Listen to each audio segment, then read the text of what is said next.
Tired of manually copying YouTube analytics data into spreadsheets? In 2 minutes, I will show you how to export any report with one click. First, we will open the right analytics page, then customize the data you want, and finally export it to Google Sheets or CSV. So let us jump into YouTube Studio.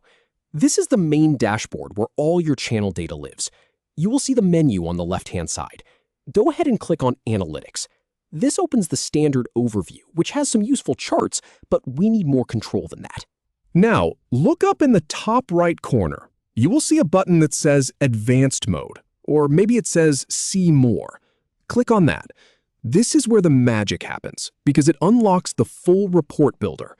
I have tested this process myself, and I can confirm that following the official Google support guidelines is the way to go to make sure you get accurate data every single time. Once you are in advanced mode, take a moment to customize your report. This is the step most people skip, and it is a huge missed opportunity. Use the filters at the top to pick a date range. You can use the presets like last 28 days, or set a custom range. Then add the metrics that matter to you: views, watch time, subscriber changes, revenue, impressions. You can even add secondary dimensions to break data down by video, country, or playback device.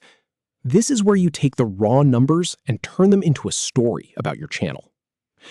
When everything looks the way you want, it is time to export. Look back up to the top right corner of the screen. You will see an Export Current View button. It is usually a small icon or a button with text. Click on that.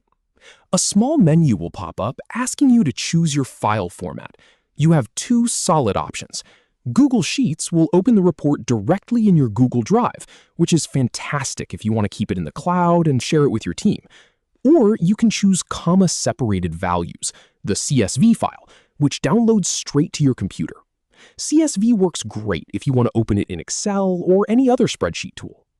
It might take just a second to process, and then your data is ready. And that is really all there is to it. From being stuck with raw, unfiltered analytics in YouTube Studio, you now have a fully customized, exportable dataset you can use for deeper analysis, presentations, or sharing with your collaborators. Thanks for watching.